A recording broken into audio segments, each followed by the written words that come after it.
I just want to do God's will. This is my last book. That's the Anchor Man, the CBS Evening News.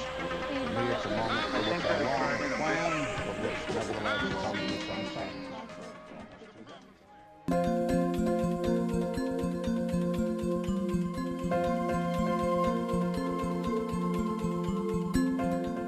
It's so fulfilling to see our generation, the next generation, and to watch the new ones coming along, that we will take it into all the world. We're not done yet. One of the shifts we've made is enveloping this youth and family focus. It's revitalized our families. Not only do they feel hope for their kids, but they want to bring other families out to our churches. I really am excited that we have a brotherhood based on shared convictions, purpose, and mission.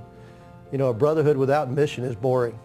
There's good news all over our country and in some places all over the world now where there's a great revival, especially in our campus ministries. Whereas there was always one power base, whether it was Boston or all LA, we're now growing many of them who are all going to be powerful, and we're all working together. 37 disciples in 10 years have turned into 275 disciples in the church, with over 300 people here on Sundays. In the last 2 years, we've seen 10 people converted at Harvard University. The last 5 years have been remarkable. In September of 2005, representatives of our historical fellowship selected 9 brothers to develop a proposal for cooperation that celebrated our unity. The result was a document of our history, our shared beliefs, and a delegate process for greater cooperation. Over the next few years, hundreds of churches affirmed this agreement, but we still had some ways to go. Meanwhile, out of this process came 10 service teams designed to cater to needs that were felt and expressed across all of our churches. By 2009, it became apparent that this longer 15-page document was more or less a period piece, and a briefer version was needed for consideration. I am happy to say that over 400 churches representing over 90% of our historical fellowship have affirmed this agreement and are actively cooperating. As a result, we were able to have great conferences for campuses, youth and families, singles. Our elders and our teachers and evangelists are able to work together and solve problems. It's thrilling to watch the overwhelming support for disciples today, Hope Worldwide, and each endeavor that comes to us because we celebrate this cooperation and unity. I bring into you great news about the Mexico City Church. The Lord is doing great things in China. Last year, after 7 years, we finally had the first year of positive growth. A year ago, we were 8 semi-autonomous congregations who didn't know what they were doing, but with good advice and with prayer and with a spirit of sacrifice, we've all come together this year. We're one congregation now. Overall, in the last couple of years, the church has increased by about 200 disciples. South Asia is 5,200 disciples in 7 nations. In the islands of the Philippines, we've got 21 churches, and 14 of them are already growing. Disciples that have been gone for 13 years coming back to the church again. By the grace of God, we've grown 15% in the last 3 years.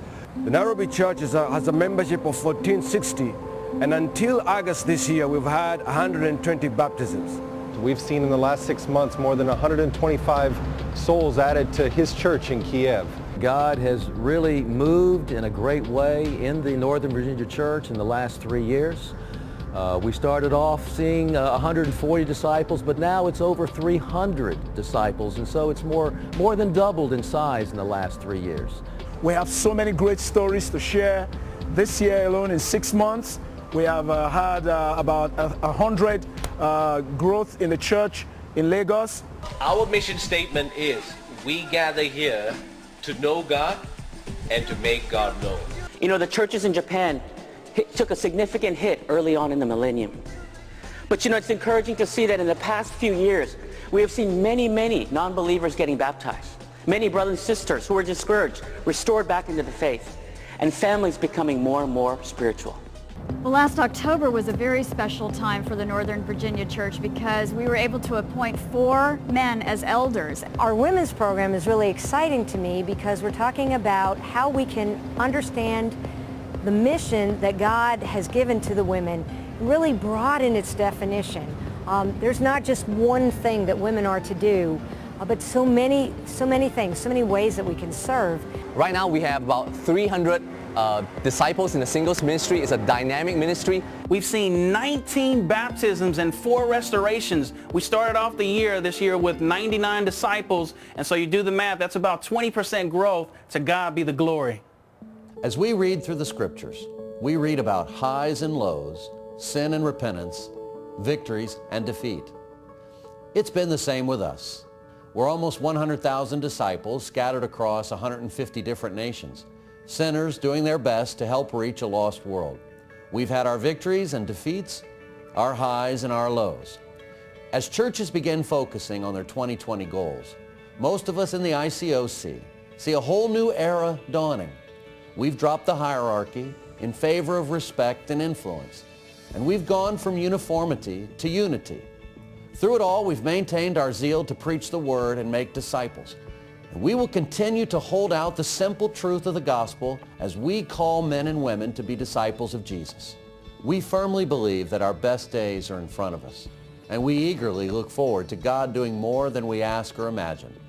These are our visions and dreams.